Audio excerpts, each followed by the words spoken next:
Hey, what's going on here to there, listener? Jason Banzoff here, producer for the Group Talk network of podcasts. And for this episode, we're going to kick it back to 2019 with an episode called Training New Group Leaders: When, Why, What, and How. Now, this episode has a panel of three very talented small group point people: Bill Search, Heather Lee, and Danny Bias. So sit back and enjoy this classic Group Talk episode.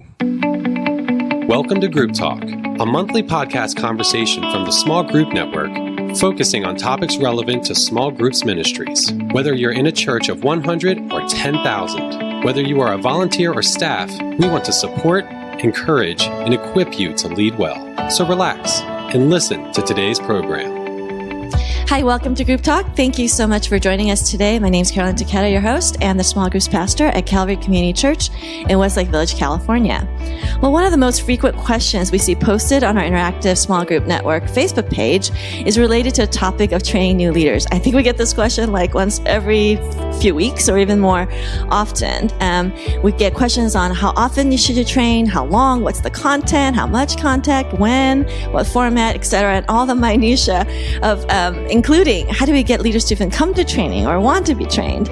So today we're going to be tackling this essential issue of small group leader training, particularly focusing on new leader training.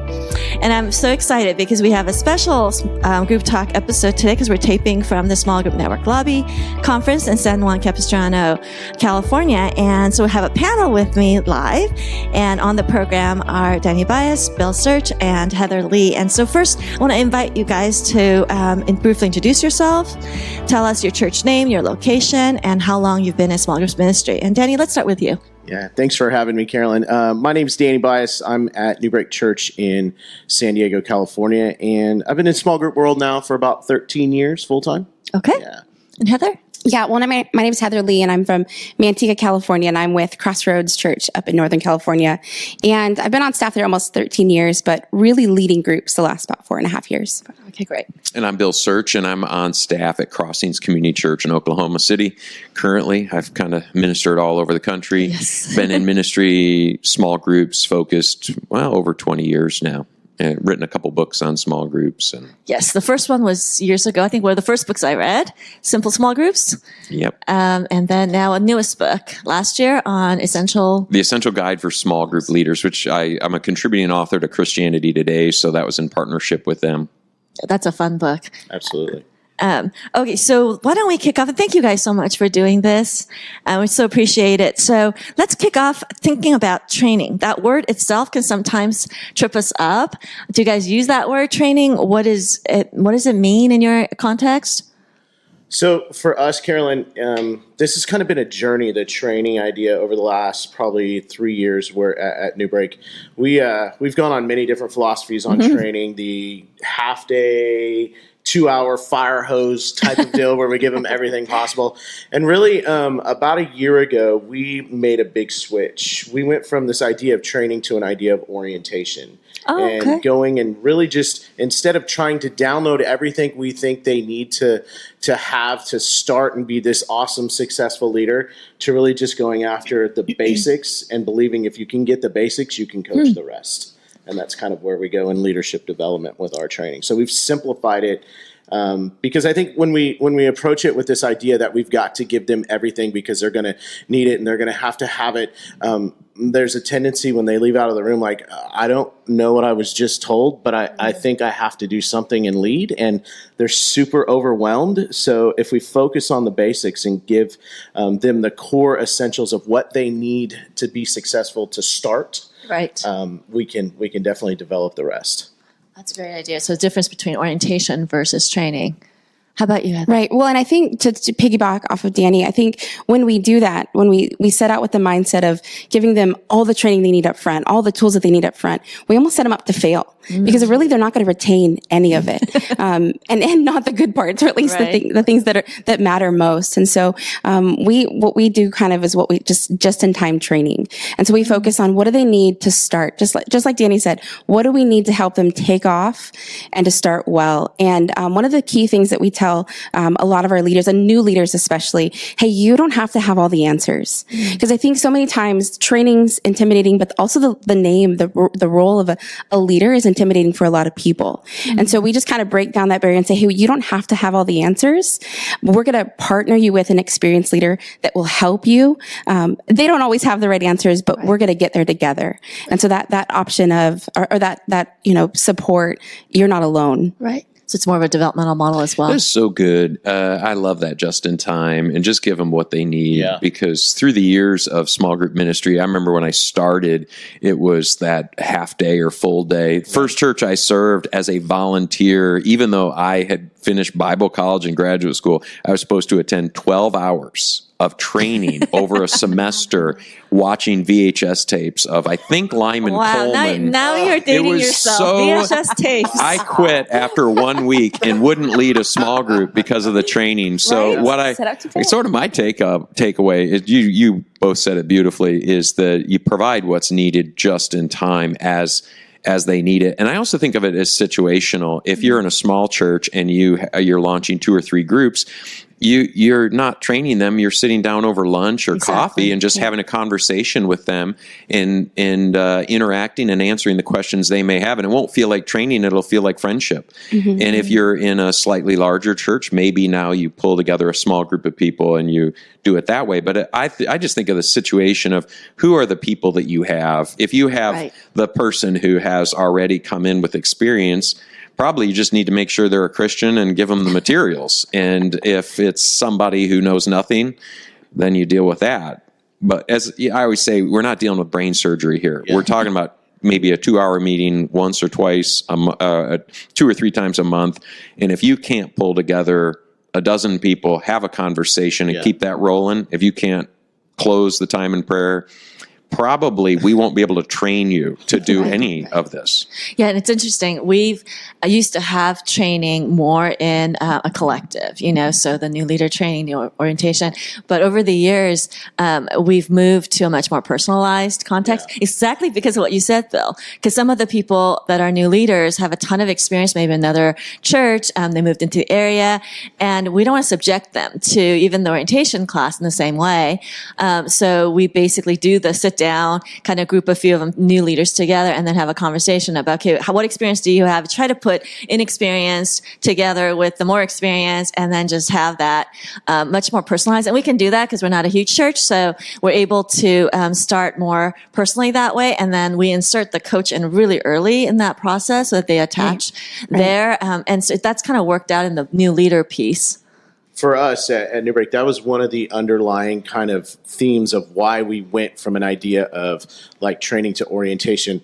We were giving these logistical approaches on how to lead a small group, but we were driving the idea of being relational. And our trainings, when they're that half day or like we're dumping all that information. I remember when I first got into small groups world and the training we were doing, we were trying to give them Donahue's Red Book. Yes, leading life-changing. Morning, in one morning, like in 4 hours, we tried to give them that.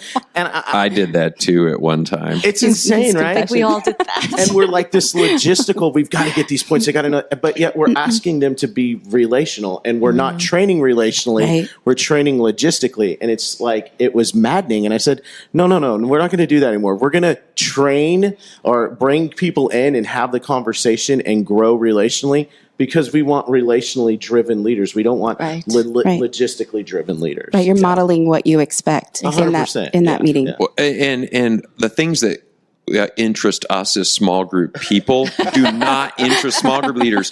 They don't care about theory. They don't care about deep theological foundations. A couple verses is good enough. Pretty much they're looking for some spiritual friendships and some conversations about God and to pray together. They're not looking to know all the ratios and growth strategies and philosophy that guides it. That can all get removed from them. And if they're interested, then that one person in 100, that's your new best friend in ministry. Hang out with them. I really wish I had known that when I started because I wanted to give them the full big picture. Yeah. So I was talking about, well, we're not quite a church of groups. We're still a church with groups. And they just like, don't please, I'm doing all this stuff. Like the whole Red Book. I did the whole Red Book too. And so now it's a great book. Just for the record, it's a terrific book. One of the things we did, Bill, is we still, that's kind of like we call that the Bible of small groups, like Bill Donahue's Red Book, right? We love Bill Donahue. But we've switched from giving our leaders the Red Book, and giving them your book, Essential for Small Group Leaders. Your little blue handbook is like every leader that steps in the door. We call that like hey, you need a fireproof plan, right? Like when everything hits the fire, you need the bullet points to get through it. And Bill's book, man, is like it's a series of lists. It's very accessible, practical, and super practical. And really, if you're a small group leader, the manual in the past is hard to get through. This is just like, I have this one issue. How to stop a over talker. Yeah. 1 page, 5 bullets. You're done. Yeah. No, it's good. Your book has like been such I think it was Amy Jackson that introduced me to your book a couple years ago. And Amy's like, no, you gotta look at this book. Bill wrote it. It's super cool. Great book. And every single one of my leaders that's been with me for a few years that was used to the Red Book and then we switched to yours has been like, oh my gosh, I wish I had this from day one. It's the bullet points on. It's like the bare bones of like, this is what you need to do. Here's the bullet points. Go. And I'm like, man, I wish I would have had that years ago. That book came from a conversation I had with Amy Jackson right here at the lobby like 3 or 4 years ago. That's right. And Amy used to be the editor. She was at Christianity Today. And I just told her that I was taking all my videos that are at Right Now Media, the brief training videos, and just turning it into a manual for people at my church. And she said, well, let Christianity Today work with you, and we'll turn it into a book. And I worked with them because they make it so cheap. And it was cheaper for me to buy the book from Christianity Today than to print the manual in-house at my own church. So I was like, well, that's a win. I'm abundantly cheap and accessible. And I wanted that thing to really answer the questions leaders have. Yeah. So, but I think what you're tapping into, whether it's my book or someone else's book or a blog or whatever, is just providing resources that actually scratch the itch that small group leaders face, not the questions we are curious about in small group ministry. People don't want to be part of a strategy. They want friends. They don't care so much. We'll sit around and talk about growth strategies, development, discipleship strategies. That's not what they're curious about. They want to grow closer to God. Absolutely. So the simpler we can make that, we're talking about helping people change to be more Christ-like or develop better friendships or relationships. The more that we can help them in those tactile things, we will actually then accomplish those things like strategy and discipleship and intentionality, but they won't know it. They don't want to know it. They just want to experience it. Absolutely. So have you guys experimented at all with online training?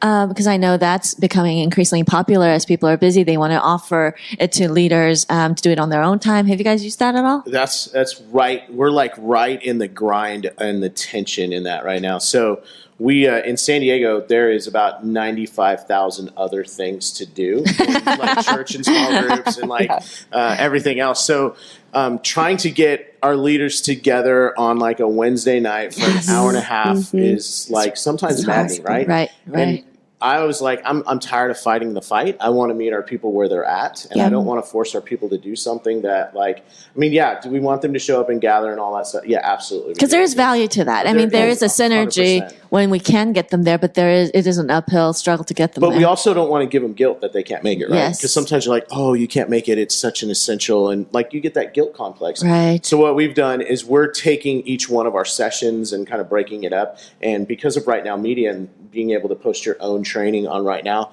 it's like a tool that we're currently in the middle of. And then taking some stuff from the lobby currently this week of being able to Facebook Live our training and archive those videos is that's a great idea. That's something we're going to try. We actually have a new leader training coming up here in a few weeks that we're going to Facebook Live it and then archive the videos so that people can go back and watch it. So it's kind of cool. That's a good idea. That is a terrific idea. Yeah, great idea. Yeah, we, I want to say, again, piggyback off Danny, I feel like it's possible to get people to meetings. Whether you're San Diego, you're, across the country, we have a huge population of commuters. And so they're tired. It's so much to come home after work and are driving all day and to come to another meeting on a weeknight. And so just the same thing that Danny said, we need to meet people where they're at. And so what does that look like? And so that means changing meeting times. It also means, hey, if you missed that training, that this is where our coaching model really comes into play. Before the training even happens, I enable the coaches and encourage the coaches, hey, you get your leaders there. It's not my job as the director to get them there. I need you to do that. Yes. And so they make personal touch points and contact before the training happens. And then after the training, hey, if they missed or they follow up, whether they came and they enjoyed it or they follow up, it's their response. It's really, I lean into them to help provide that care and that training. How often do you have your training for everyone? So we run trimesters. So we, at the beginning of 3 times a year. 3 times a year, we have a large group training. That's doable. But that large group training, they're sitting with their coach and their team leaders. They're sitting with their, the support that's going to be over. Well. It's very relational. And one thing that we do, I might be jumping the gun, but at every training, we make sure we hit 4 things. Vision, because they need to know why. Heart, because we need to grow as leaders before we expect others to grow or lead others to grow. Skill, because we all need some kind of tool in our toolbox. And then thanks, and just to be appreciative of them. So every time we have any kind of meeting or training, those 4 things are our scale. I love that. Mm-hmm. That's very good. It strikes me that the 3 of you all serve churches in California. So, Danny, you said it. There's like a million other things to do. Yeah, right. That's the beauty of ministry in Oklahoma City. There is nothing to do.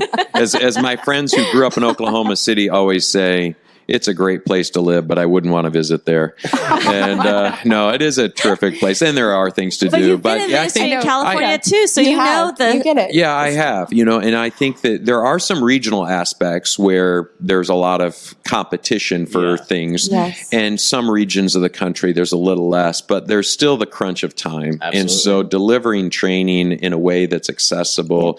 Danny, you mentioned Right Now Media. Some of the listeners may not be familiar with it, but the great part with Right Now Media is they're a pretty affordable service, like a Netflix of Christian videos. And there's so many video curricula, but there's also stuff for families to watch on there. It's really a great service.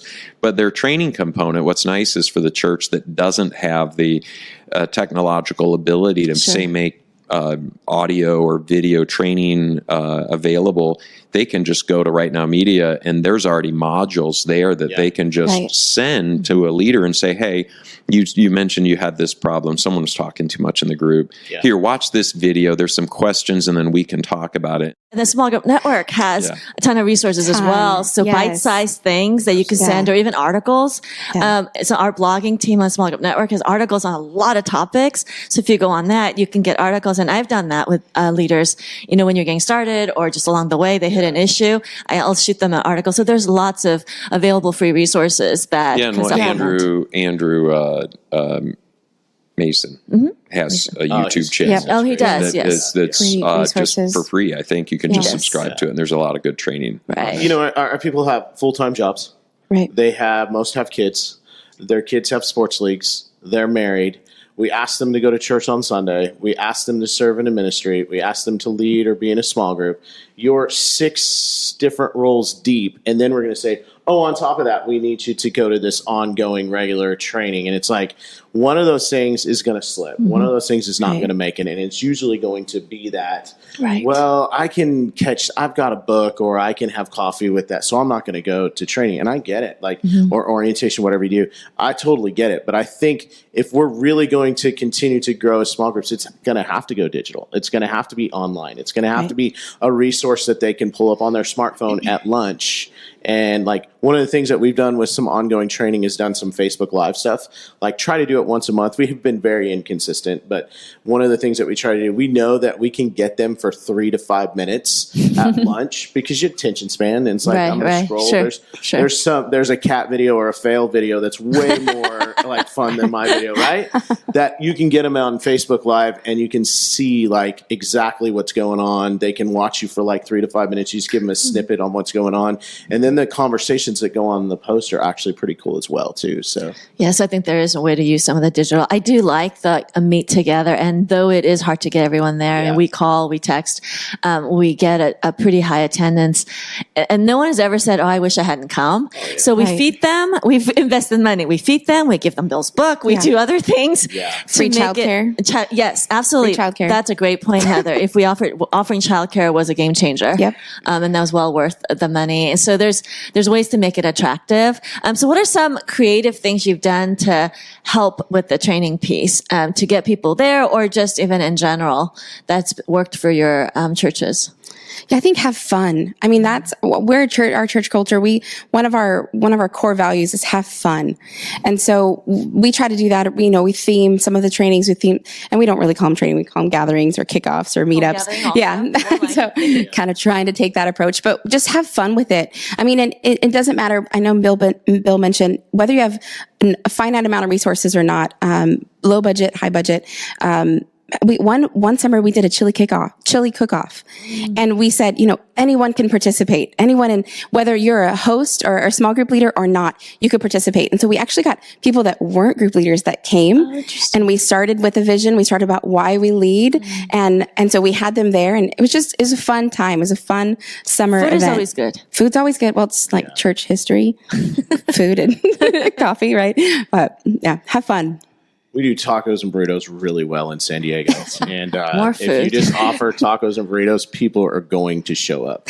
I mean, it is. Bellies are the way to get people to show up, right? If you can feed them and you have good food, and there's usually and there's something about being able to sit down and eat food and kind of have a good time before something starts to ease the tension, that usually when we do have a food themed type of gathering, that we get more people. So it's biblical. I mean, it is in the early church. They gathered, they ate. It's all good. Yeah. We'll for different churches I have served have done like an annual kickoff event where all leaders in the church gather together, from children's workers to those who work with adults. And what's neat about that is then you have this sort of core celebration of the core of the church. And in various churches, sometimes, like if you invite the senior pastor to come in and it's a more intimate setting, or a special outside guest to come in and then use that as some way of enticing people to come. Great food. But there's just something about, getting everybody together, and sometimes whole families come together because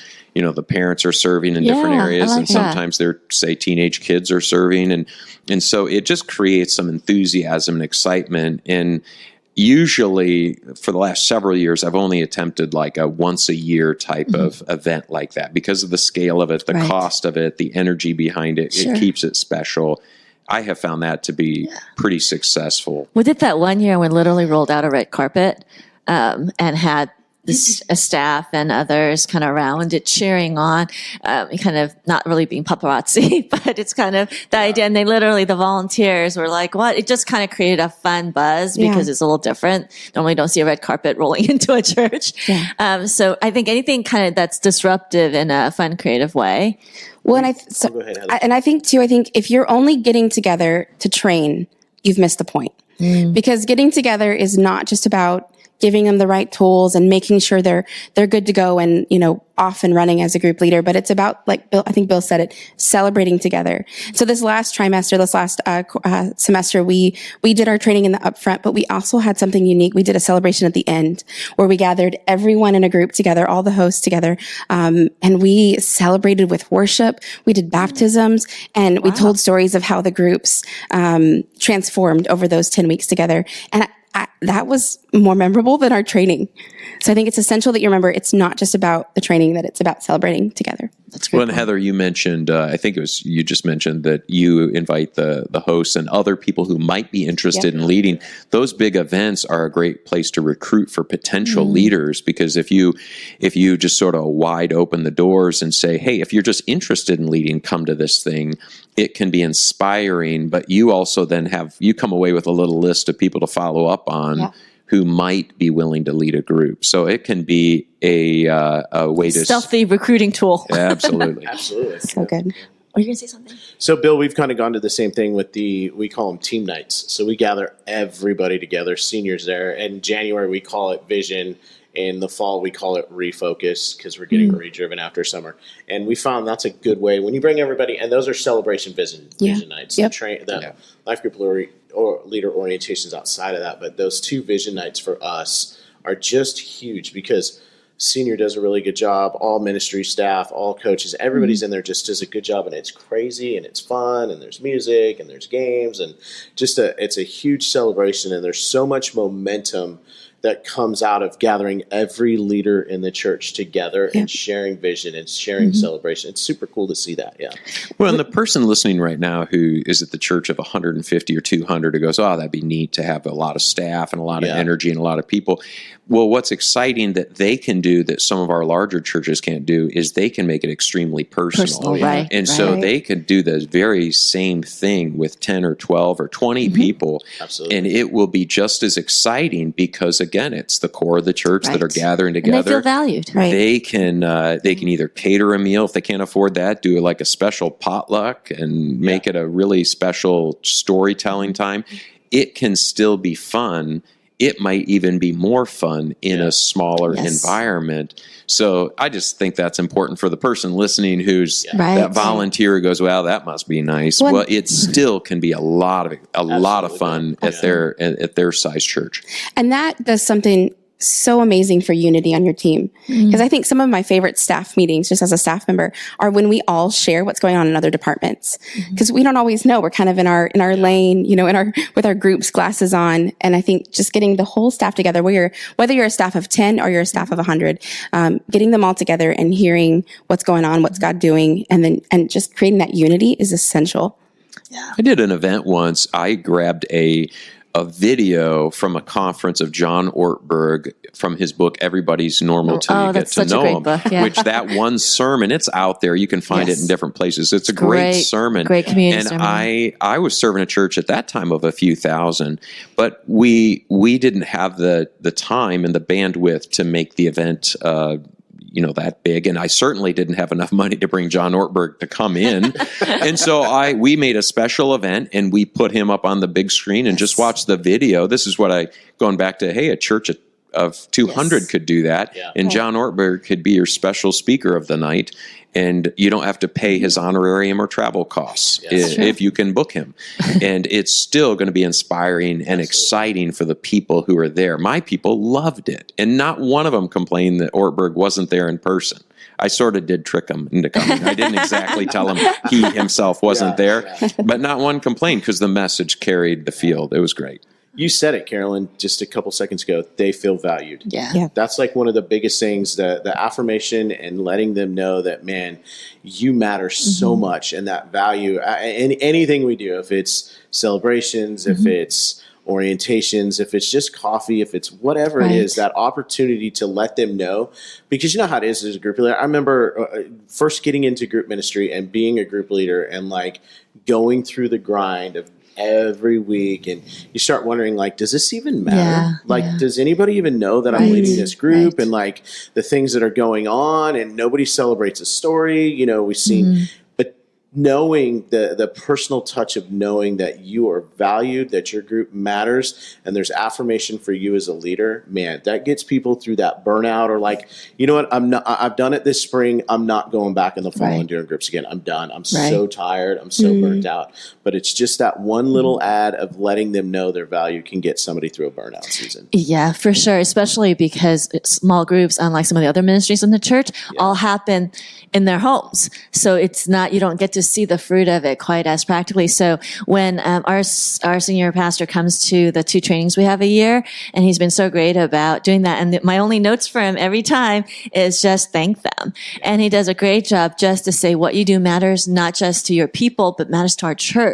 And then usually shares a story that he's heard that, about small groups when he's in the lobby with some random person, how it made a difference. So he shares like what he's hearing. And then they're like, wow, this matters to our church in a bigger way. And I think think that value piece that you're talking about, Danny, matters even more in the front end of a new leader, because they haven't tasted the fruit of any kind of change or spiritual friendship yet.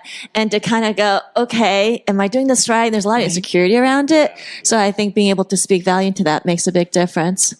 Well, one of the aspects of, we're talking about training, of course, but talking about speaking value into the leader is praying for the leader. Oh, and so absolutely. the follow-up phone call, sometimes we think, well, we need to train them on something. But if we come back to the spiritual responsibility we have as shepherds of these other shepherds, one of the biggest responsibilities we have is to pray for them. Yes. And this is one of the great gateways into the life of a leader.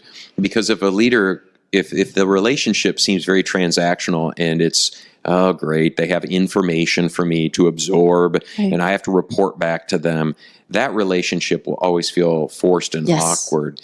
But if the relationship is, hey, I was thinking about you today as the Lord brought you to mind, because he did, because that's why you're thinking about that leader today. Hey, how can I pray for you? The response from the leaders is usually faster and more meaningful. And there's usually here's how you could pray for me. And as you're talking about that, then you can say, how's the group going? And then you can pray for the person, whether it's over the phone, whether it's over coffee, whether it's in the lobby of the church. I have never once in all my life been upset because someone said, I'd really like to pray for you. But I have been irritated on numerous occasions by consultants I did not call, who called me, or by somebody who thinks they have an answer that I don't have a question to. But I never am upset by prayer. That's a great point. And So good. So we need to wrap up, and that's such a great place to wrap up in. So before we part, just for a quick sec, if each of you would kind of share how you're involved with the small group network and how that's been, impactful in your life. So I've been a part of small group network now for about 3 years. I've been writing for. That's one of the coolest things, being able to write, because I know those blogs hit. Every one of the writers are writing in so many of those felt need areas that, Bill, like you said, that person that's got 50 people and maybe 2 small groups. It doesn't matter how small, how big, whatever your church is, we all face the same issues. We're people, we're broken, and we're messy. And then we gather together and share all our junk, right? So that's where I love is being part of that writing team. And then also now getting to get together with a team where we're going to start developing and be able to tell our story as Small Group Network a little bit better. That's going to be fun. Yeah. That's great. Yeah, so I joined, I started in the Small Group Network when I first started in groups. My executive pastor said, hey, you need to get a part of this. So I went online, didn't know where to go. I went online, searched for a huddle near me, found one about 10, 15 minutes away, showed up. I was so nervous. That was my first huddle. And honestly, I thought, what am I going to get out of this? Because it was the huddle leader and his wife. And I'm being real. I thought, what am I going to get out of this? It was the best hour of my month, because honestly, it was what I needed. I was just brand new groups leader, training new leaders, and provided phenomenal resources. Now, fast forward 4.5 years, I'm leading a huddle and was recently asked to step in as a regional leader. So I help create and equip other huddle leaders now in our region. Perfect. Thank you. And I love the network. I think it's so important for pastors and directors, volunteer staff, otherwise, to network together. And I'm very active on the network Facebook page. Yes, it's true. Well, thank you all for being here today. Thank you for sharing your stories. And as Bill mentioned, I think all of us are active on the Facebook page. And so if you want to follow up on any questions, if you heard anything that you want to ask more deeply about, feel free to post on there or message them. And I'm sure they'll be generous and willing to share their insights further with you. So if you have Facebook, go ahead and join the Small Group Network page. And thank you all for being here. God bless you and your ministries. And we will see you next time. Thank you for listening to Here to There, part of the Group Talk Network of podcasts. If you like what you've heard, make sure you subscribe on Apple Podcasts, Spotify, or wherever you get your favorite podcasts. If you want to learn more, make sure you check out smallgroupnetwork.com for more resources.